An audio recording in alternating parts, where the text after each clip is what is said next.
Bonjour et merci d'être avec nous pour ce premier numéro du Divan des politiques. Le Divan des politiques, ce sera 4 émissions exceptionnelles le dimanche à 17h, ce qui nous emmènera jusqu'au jour du vote des élections européennes. La particularité de ces émissions sera de ne comporter sur le plateau que des psys. Psychanalystes, psychiatres, psychologues, des psys qui apporteront leur éclairage, leur analyse sur ce que nous entendons, sur ce que nous voyons, sur ce que nous vivons collectivement en ces temps où se joue pour une grande part et le destin de la France et le destin de l'Europe. Je vous présente tout de suite les 4 invités du jour. Daniel Zaigouri, vous êtes psychiatre, expert près de la Cour d'appel de Paris. Clotilde Leguil, professeur des universités et psychanalyste. Mathieu Bellassène, psychiatre, chef du pôle de psychiatrie d'Asnières-sur-Seine. Et Dimitri Veil, vous êtes psychologue et psychanalyste. Merci à tous les 4 d'être ici. Et voici la règle du jeu. Pour ce premier divan des politiques, je vous propose de nous intéresser plus spécialement au pouvoir, et notamment au pouvoir en place, donc à la présidence de la République, à la majorité, et ce, à travers 3 sujets sur lesquels j'aimerais vous demander ce qu'on appelle en psychanalyse une interprétation. Narcissisme.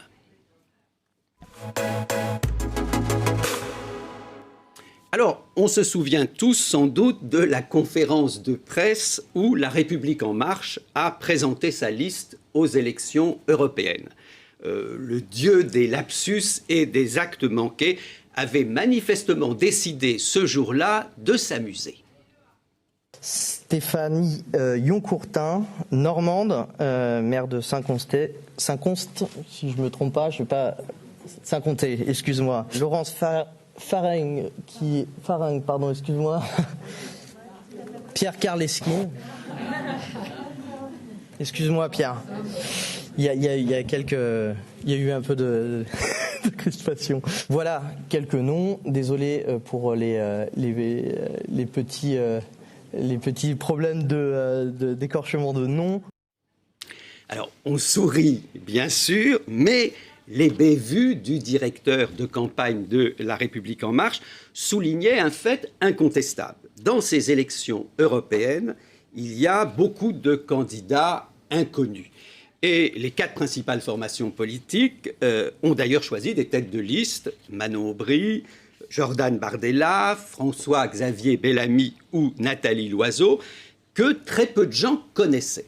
Alors on peut s'en féliciter et y voir un progrès démocratique. Après tout, les Gilets jaunes ont dit et répété « nous ne voulons pas de leader, nous n'en avons pas besoin, tous égaux ». Et d'ailleurs aujourd'hui, quand on croise un homme ou une femme politique, on ne le photographie pas, on se photographie avec lui ou avec elle. Avec le selfie, on devient donc immédiatement copain comme cochon avec l'autre, il n'y a plus de piédestal. Alors vous vous souvenez d'ailleurs du lycéen qui avait interpellé un jour le président de la République en lui disant, sans méchanceté d'ailleurs, « Alors ça va, Manu ?» Clotilde Leguil, je vous regarde, parce que vous avez écrit un livre décapant où vous tirez à boulet rouge sur ce monde d'égo. Égo étant cette fois écrit E-G-O. Et ce monde où on ne s'intéresse plus à l'autre, mais où on s'intéresse d'abord à soi-même.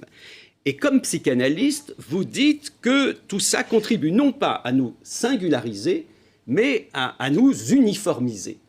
Commençons par ça. Alors, je ne sais pas si je tire à boulet rouge sur ce monde d'égo. Je me suis plutôt interrogée, en fait, sur la façon dont la toile, Internet, les réseaux sociaux transforment les conditions d'exercice de la démocratie, transforment le rapport à soi-même, le rapport à l'autre.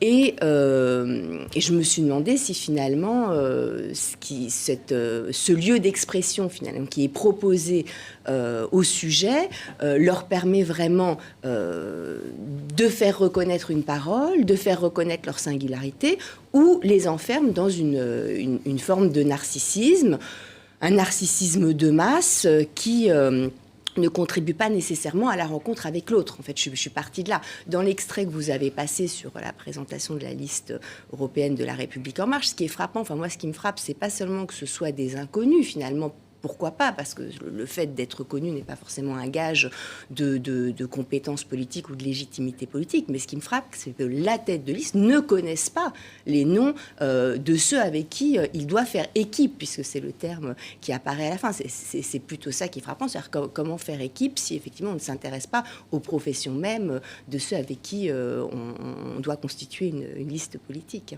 Alors, c'est le cœur du sujet. Est-ce que ce narcissisme de masse, l'expression est forte, mais en tout cas parlante, est-ce que ça amène effectivement, qu'est-ce qu'on va dire, un renforcement de la démocratie? Est-ce qu'on doit s'en féliciter? Est-ce que ces élections européennes sont du coup à l'aune de nos souhaits à tous de voir plus de démocratie et plus de diversité finalement dans la vie politique?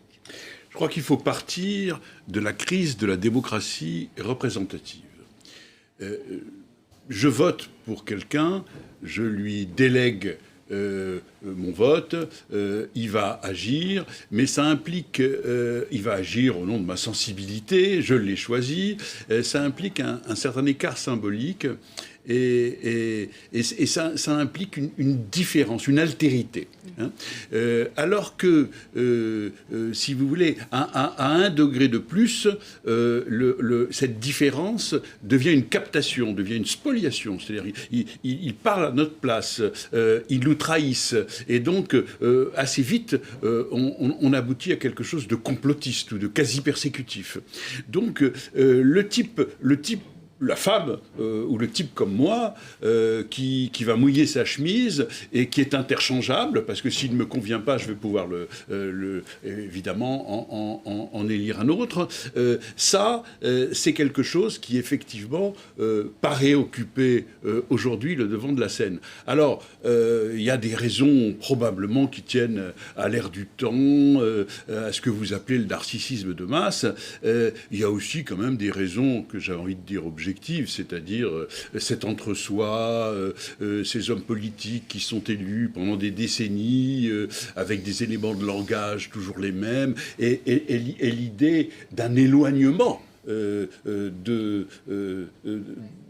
vis-à-vis de ceux qui ont voté pour eux. Alors, donc c'est là ce qui m'intéresse comme psychanalyste, mais parce que nous sommes là justement entre spécialistes aussi du narcissisme. Est-ce que vous pensez, pas Dieu Ballassen, que du coup le mouvement des Gilets jaunes finit d'une certaine façon par sonner le glas d'une certaine forme de représentation politique? Écoutez, moi je trouve que la fin des grands leaders, c'est une très bonne nouvelle. La question, c'est à la place, qu'est-ce qu'il va y avoir? C'est-à-dire, est-ce que c'est un anonymat de l'expertise tel qu'on peut l'avoir en ce moment, où finalement, des fois, l'expertise est contre la démocratie, ou est-ce qu'il y a un anonymat, une intelligence collective, avec ce qui est la revendication principale des Gilets jaunes, que je m'approprie tout à fait, à savoir la question de la démocratie directe, c'est-à-dire comment on transforme les choses dans notre quotidien, là où on est. Je pense que ça, c'est une première chose très importante. Et la deuxième, c'est comment faire pour que dans la société, chacun puisse avoir sa place, qu'il soit médiatiquement et politiquement visible ou pas.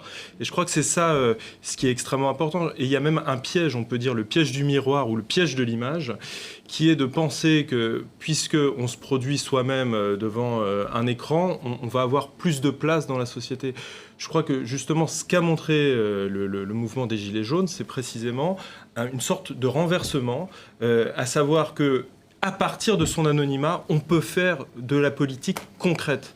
Et je crois que c'est une différence, mais radicale et nette, avec la politique anonyme des experts, on peut dire.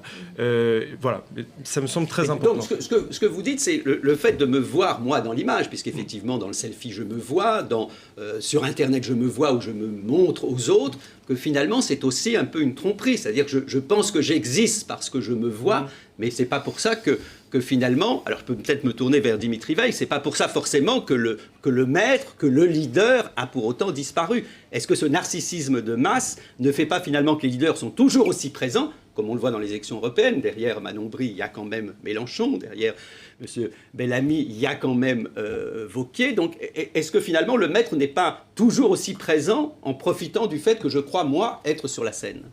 Alors, Avant de répondre directement à votre question, je voudrais rebondir sur ce que disait Mathieu Bellassène. C'est-à-dire que je pense que le mouvement des Gilets jaunes, il est né d'une lutte pour la reconnaissance. C'est-à-dire que c'est quand même la première chose qui est venue les mobiliser. C'est-à-dire le sentiment de ne pas avoir d'existence et le sentiment qu'ils n'étaient pas représentés sur un plan politique. C'est-à-dire qu'on captive leur souveraineté en tant que peuple. Et ça, c'est vraiment le premier moteur de tout ça. Pour rejoindre effectivement votre propos, je pense que on est dans une culture du narcissisme. On est dans une culture du narcissisme exacerbé que Christopher Lasch avait déjà identifié dès 1979, qui n'a depuis cessé de s'exacerber dans des proportions absolument considérables. Ce narcissisme, c'est un narcissisme. Parce que le narcissisme, c'est complexe, c'est aussi vital, ça a aussi une positivité. Le narcissisme, on en parle la plupart du temps exclusivement de manière péjorative. Le problème, c'est que ce narcissisme-là, c'est effectivement un narcissisme où le paraître prévaut sur l'être, de très loin. Alors, finalement, Clotilde Le Guil, même si vous ne tirez pas à boulet rouge sur ce monde l'ego, est-ce que vous pensez qu'il y a un usage positif, notamment dans le champ social, dans le champ politique, de ce narcissisme de masse? C'est-à-dire que, malgré tout, ça va donner quelque chose de positif pour le lien social. Non, mais ce qui est fondamental, c'est de rappeler effectivement, comme vient de le faire Dimitri Veil, que le narcissisme, en même temps, est constitutif du sujet et de l'existence. C'est un temps fondamental pour Freud, pour Lacan, de la constitution subjective. Maintenant, je pense que ce terme qui vient d'être employé, vous avez employé l'anonymat de l'expertise, voilà, à propos de ce qui pourrait nous menacer, ce qui pourrait venir prendre la place finalement du transfert sur un leader, du transfert sur un homme politique en qui on aurait confiance, du transfert sur une personnalité, ce qui pourrait venir prendre la place. Est-ce que ce n'est pas l'anonymat d'expertise? Il me semble que là, effectivement, c'est la question fondamentale. C'est-à-dire, est-ce que la démocratie directe est possible à l'échelle d'un pays comme celui de la France? Est-ce qu'il n'y a pas aussi un problème de taille? Et c'est une question qui a été posée, par exemple, par le philosophe Olivier Rey, qui parle de la question de, en effet, la démocratie directe comme étant la meilleure solution, mais en même temps comme n'étant pas applicable à une population trop massive. Voilà.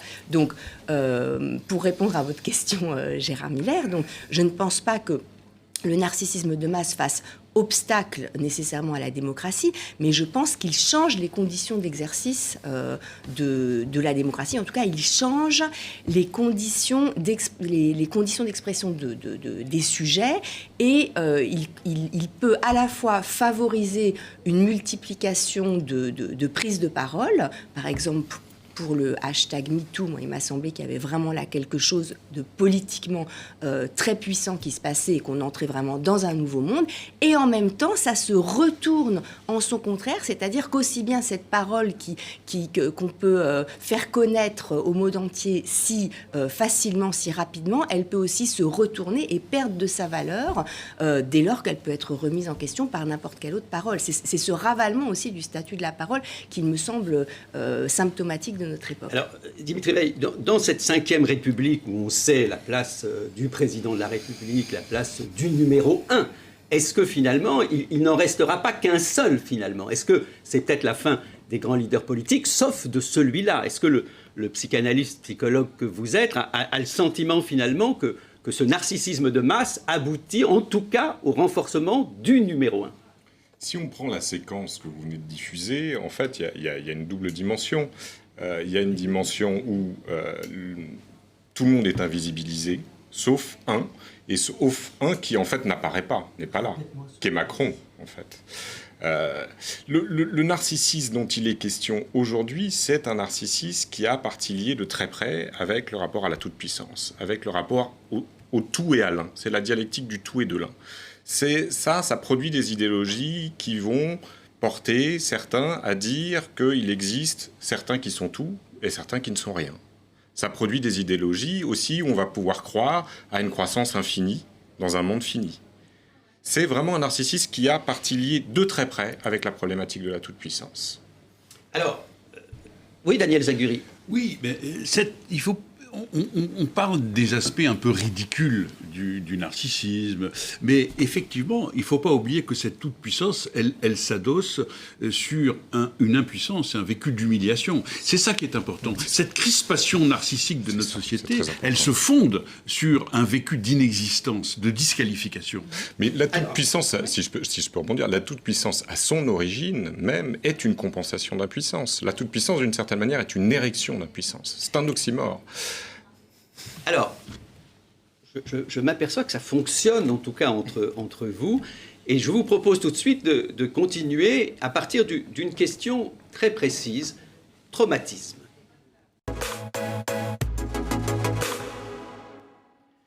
On va aborder maintenant un deuxième sujet particulièrement douloureux.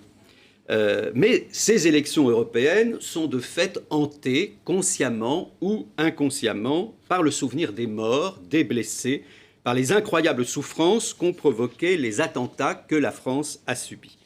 Pendant des années, on a pu croire que, grâce à l'Europe, il n'y aurait plus de guerre sur notre sol.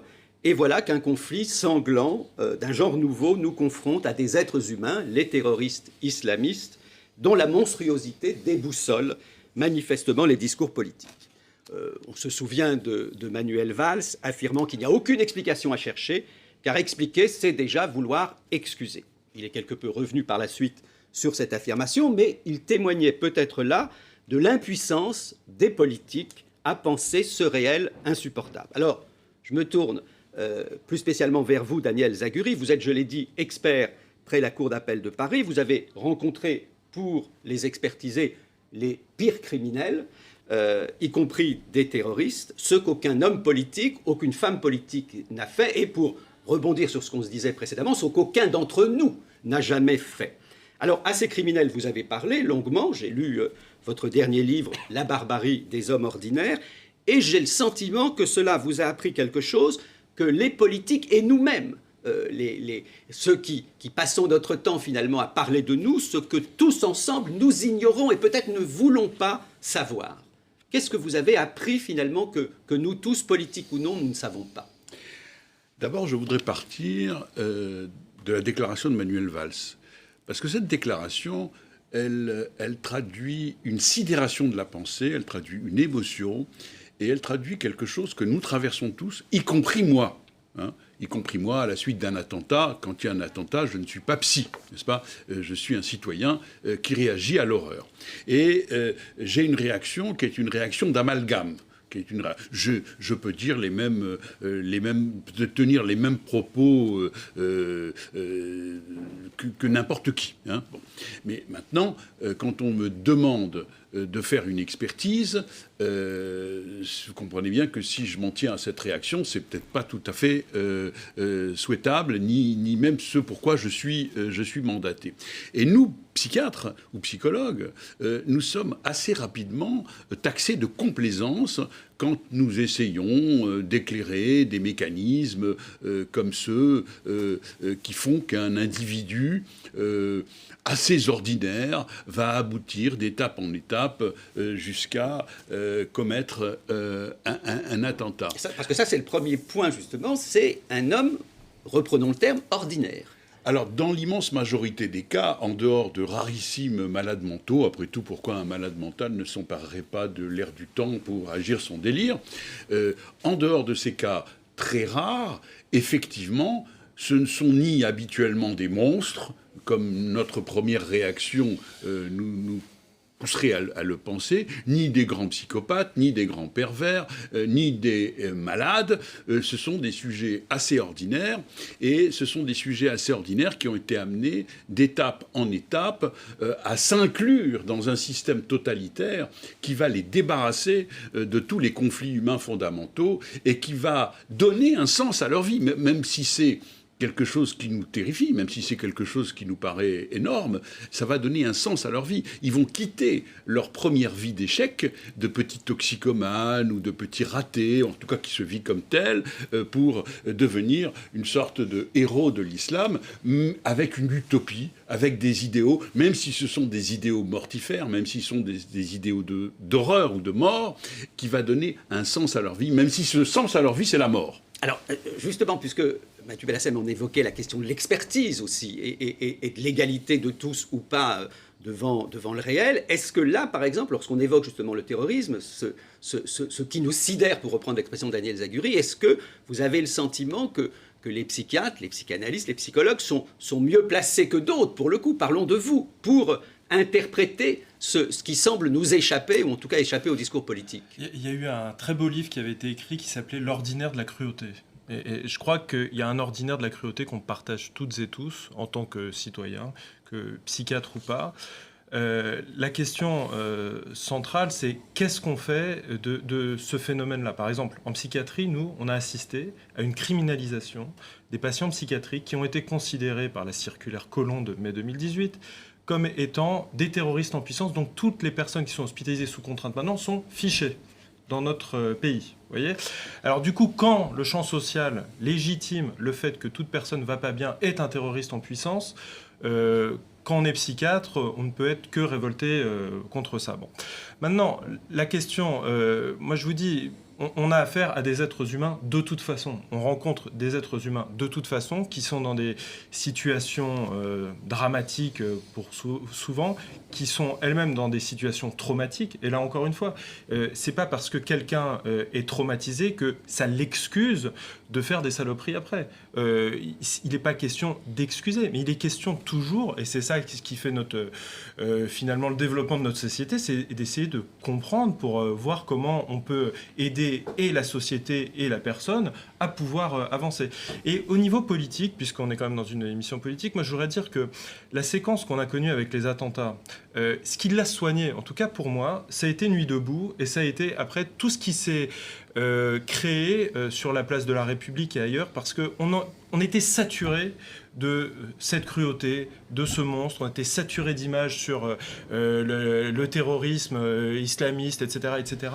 Et en fait, ça aussi, ça joue contre la démocratie, c'est-à-dire qu'on a fait passer tout un tas de mesures, d'exceptions. On a fait passer l'état d'urgence. Et ça a aussi détricoté la démocratie au nom de la protection des libertés publiques. On s'est renfermé et nos libertés ont été de plus en plus rognées.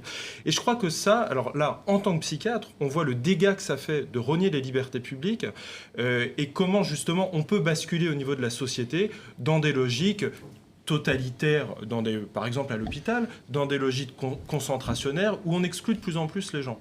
Voilà ce que je pourrais dire de ma place. Ce qui m'intéresse, et je me tourne vers vous maintenant, Clotilde Le Guil et Dimitri Veil, ce qui m'intéresse aussi d'expliquer, c'est le fait qu'à la fois nous sommes sidérés, en effet, devant, on va dire, les actes terroristes et leur monstruosité, et qu'en même temps, comment est-ce qu'on va dire ça? Nous les recherchons un peu trop souvent. On a vu, par exemple, lors de l'incendie de Notre-Dame, qu'au moment où le ministre de l'Intérieur et un certain nombre de personnalités, on va dire, informés sur ce qui se passait à l'intérieur du bâtiment, ou ce qui a pu se passer, et qui disaient « il n'y a pas de terrorisme, c'est un accident », l'enquête n'est pas terminée et tout ça est ouvert. On a vu qu'il y avait chez un certain nombre, je vais dire d'entre nous, le besoin de chercher quand même cette main-là du terrorisme, comme si finalement, lorsque l'horreur est au rendez-vous, il faut absolument quand même qu'on mette un nom, qu'on mette un visage, qu'on trouve une façon finalement de calmer peut-être notre peur. Donc à la fois, nous sommes sidérés par le terrorisme et en même temps, on a le sentiment maintenant que c'est devenu quelque chose dans le discours public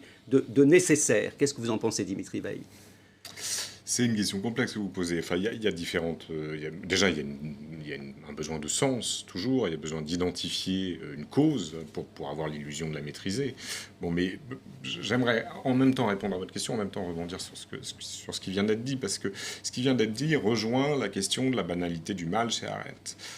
Une des idées qui a été beaucoup critiquée, mais une des idées qui, je pense, est très forte chez Arendt, c'est de dire, en fait, la figure du mal n'est pas une pure figure de l'altérité. C'est pas un diable absolu et total. Il a une part d'humanité et en fait, elle invite à penser l'altérité. Si je rejoins la question du narcissisme dont on parlait tout à l'heure, précisément le narcissisme qui domine aujourd'hui, c'est un narcissisme altéricide. C'est un narcissisme qui tend à ne pas reconnaître l'altérité, qui tend à reconnaître avant tout dans une logique de mêmeté, dans une logique d'identification. L'autre me ressemble, c'est ça. Voilà.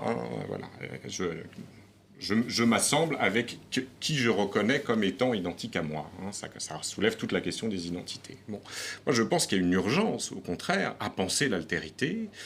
C'est tout à fait nécessaire. C'est tout à fait nécessaire pour le vivre ensemble. Et c'est tout à fait nécessaire de saisir que, y compris dans des actes, il ne s'agit pas de dire chez Arendt que le mal n'est pas radical. Hein. Pas du tout. Il ne s'agit pas de banaliser le mal. Il s'agit de considérer que cette personne qui commet cet acte-là n'est pas une monstruosité. Alors, Clotilde Legui, justement, est-ce que ça va jusqu'à, pour un psychanalyste comme vous, jusqu'à dire que finalement l'autre, y compris lorsqu'il s'exprime dans des actes monstrueux, que cet autre-là, je dois aussi pouvoir le reconnaître finalement, qu'est-ce qu'on va dire, comme appartenant à mon univers, comme sinon mon semblable, en tout cas, quelqu'un qui de fait pourrait ou m'a ressemblé?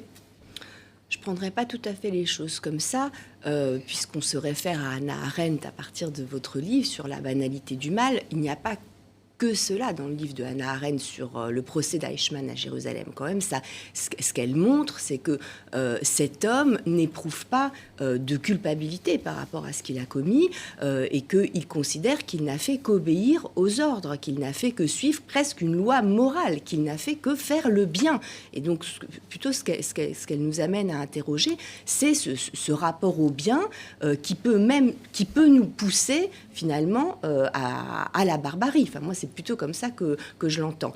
Maintenant, il me semble qu'il y a un point essentiel que vous avez soulevé, c'est la question de la façon dont le champ psychiatrique ou le champ social peut prendre en charge la situation de sujets qui sont dans des impasses radicales par rapport à leur existence. Et là, je parle avant le passage à l'acte. Hein.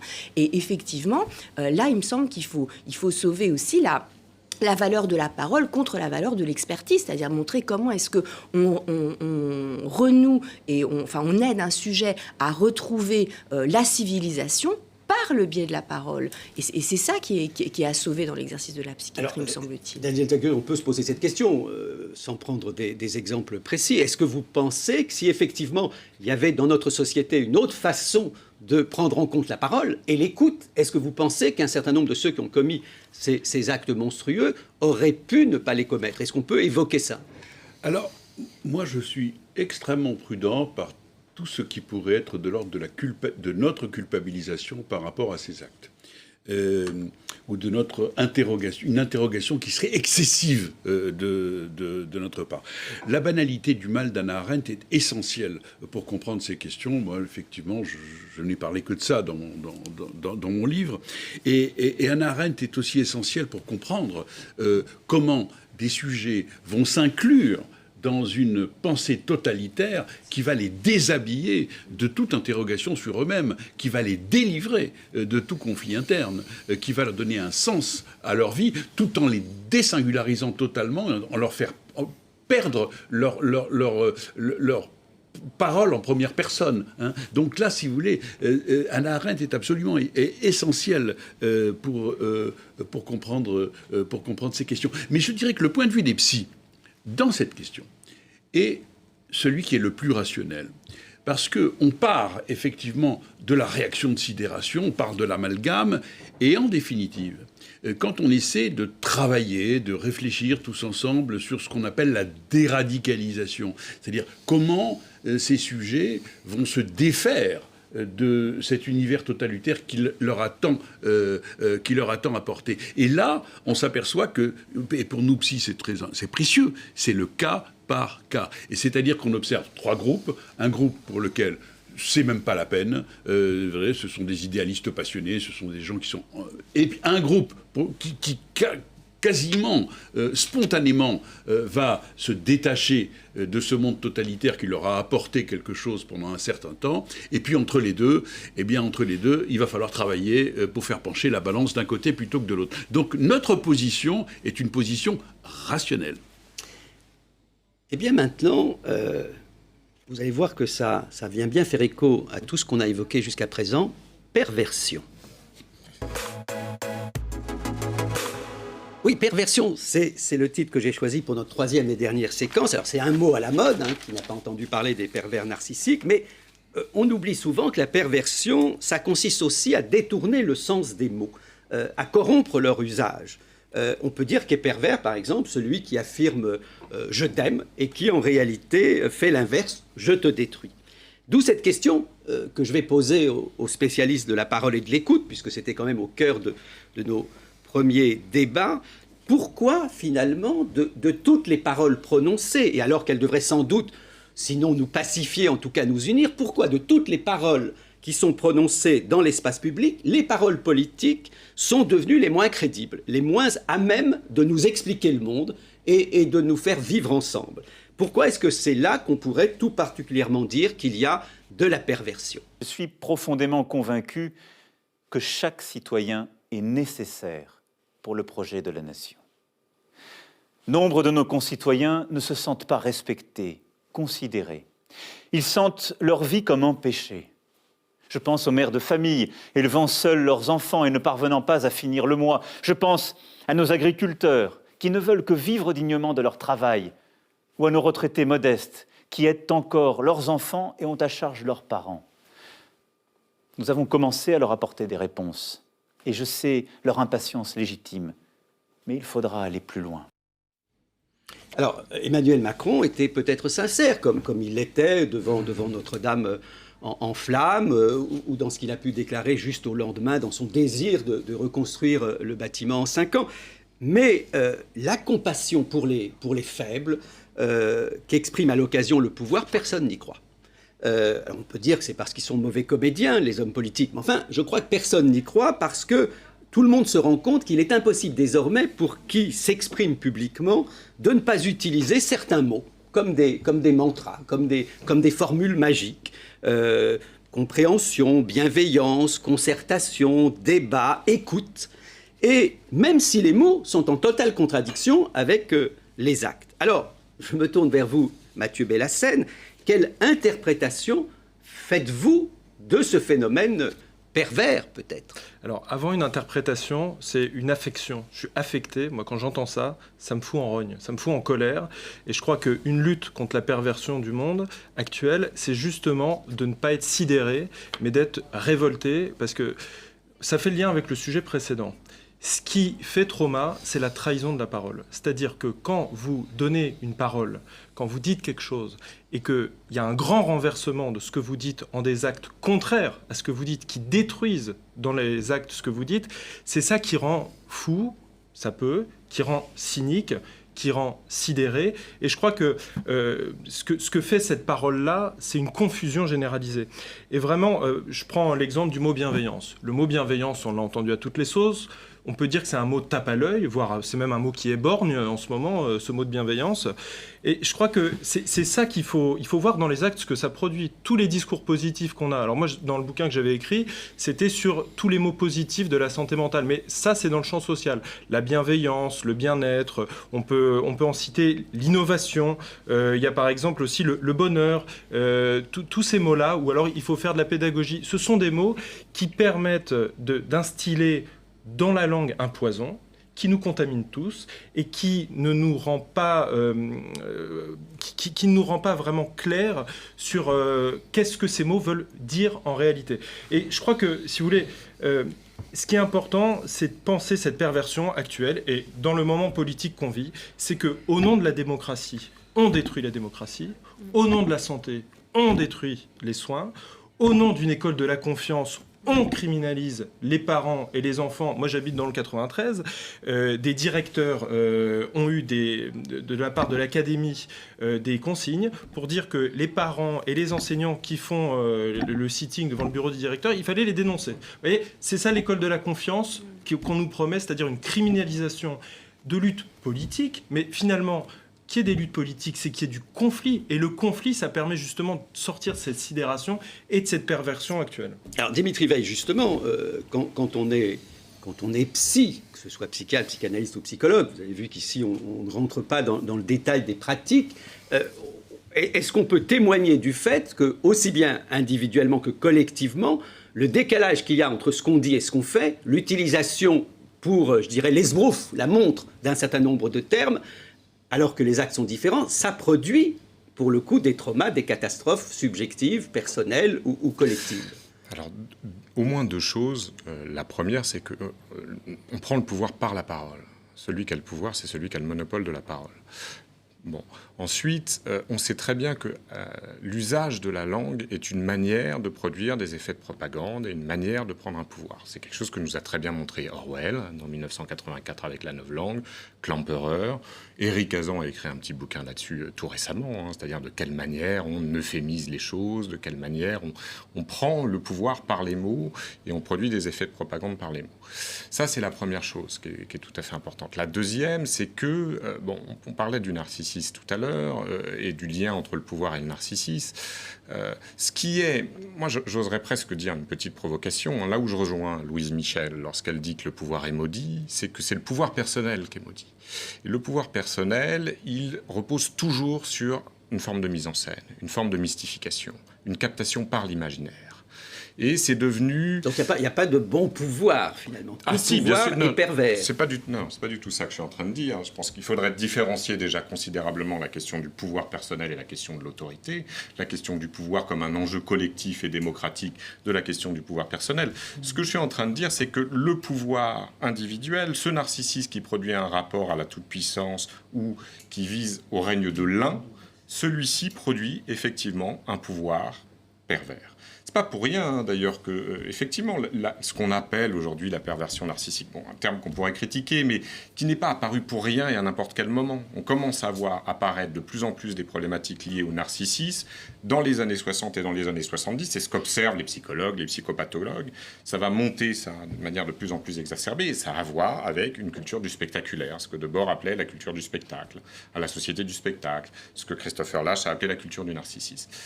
Ça produit effectivement un rapport au pouvoir. Ça produit, si vous voulez, finalement, des formes de monstruosité, là j'y reviens, tel Trump. Trump, pour nous, est quelque chose d'extrêmement caricatural, d'impensable. Pourtant, il est représentatif. Pourtant, il a été élu. Pourtant, beaucoup s'y reconnaissent. Et ils s'y reconnaissent pas pour rien. Il y a là vraiment un fait de culture, un fait du malaise narcissique dans la culture contemporaine. Alors, c'est ça qui... On évoque Trump et on peut évidemment parler d'exemples étrangers.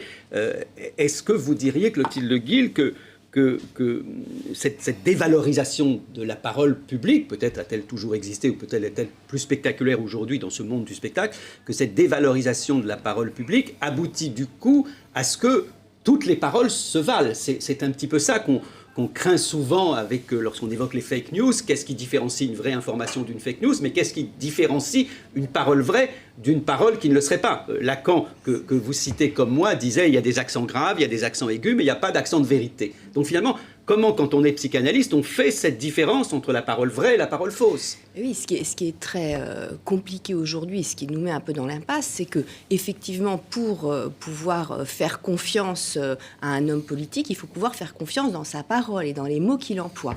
Or, comme Mathieu Bellassem le disait très bien, il y a un usage qui est fait de certains termes qui sont censés justement donner confiance, incarner la légitimité et qui en fait sont mis au service d'un projet tout autre. Par exemple, Jean-Michel Blanquer n'a cessé de se référer à l'école de la confiance, comme vous l'avez rappelé. Bon, l'école de la confiance, très bien, en effet. Qui va être contre le fait qu'il faut redonner confiance aux enfants dans leurs propres possibilités? Mais qu'est-ce qu'il entend par école de la confiance? Tombe le programme de philosophie provisoire, enfin presque définitif là récemment. On supprime donc de cette école de la confiance des notions comme le sujet, comme autrui, parce que la confiance, c'est quand même avant tout, c'est la confiance en soi, certes, mais c'est aussi la confiance en l'autre. Donc, le sujet disparaît, autrui disparaît, le bonheur disparaît, et je ne parle pas de la notion qui me touche plus particulièrement, qui est l'inconscient. Donc, c'est quand même formidable de mettre en avant une école de la confiance qui est en fait une école de la défiance dans le sujet et dans la parole de l'autre. Oui, le travail aussi disparaît. Hein. Le travail aussi. C'est pas rien non plus. Non, mais c'est intéressant de voir qu'au moment où un certain nombre de mots deviennent des mots quasiment universels, utilisés tout le temps, d'autres passent à la trappe et aussi d'autres figures, parce que vous évoquez effectivement la disparition d'un certain nombre de termes, mais il y a aussi Freud, globalement, et Marx qui disparaissent. Donc, Daniel Zaguri, est-ce que finalement, c'est pas ça aussi dont souffre notre société? C'est du fait qu'elle a depuis longtemps le sentiment que les paroles peuvent s'évanouir, que les paroles finalement, voilà, on dit les actes restent et les paroles s'envolent. Est-ce que, d'une certaine façon, c'est pas quelque chose que les psys n'ont pas réussi à faire dans cette société, peut-être à montrer à quel point chaque mot comptait, et on est finalement, lorsqu'on fait de la politique, responsable de chaque mot qu'on utilise? Oui, mais alors moi je ne voudrais pas parler des mots, je voudrais parler de l'adéquation entre les mots qu'on utilise et la façon de les exprimer, la mimique, et ce vibrato émotionnel qui passe ou ne passe pas, ou cette impression de tromperie que nous avons. Parce que quand même, il ne faut pas faire de faux procès à Macron.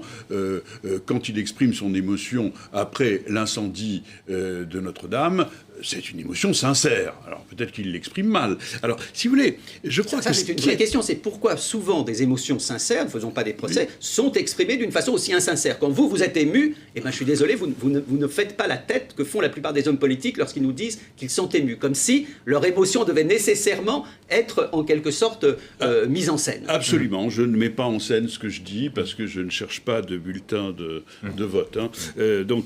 Alors, je crois qu'il faut partir du fait qu'aujourd'hui, les marges de manœuvre des femmes et des hommes politiques sont extrêmement étroites, sont extrêmement faibles. Et donc, l'être de l'homme politique, l'équation individuelle, et ça, nous, psy, ça nous intéresse, passe au premier plan.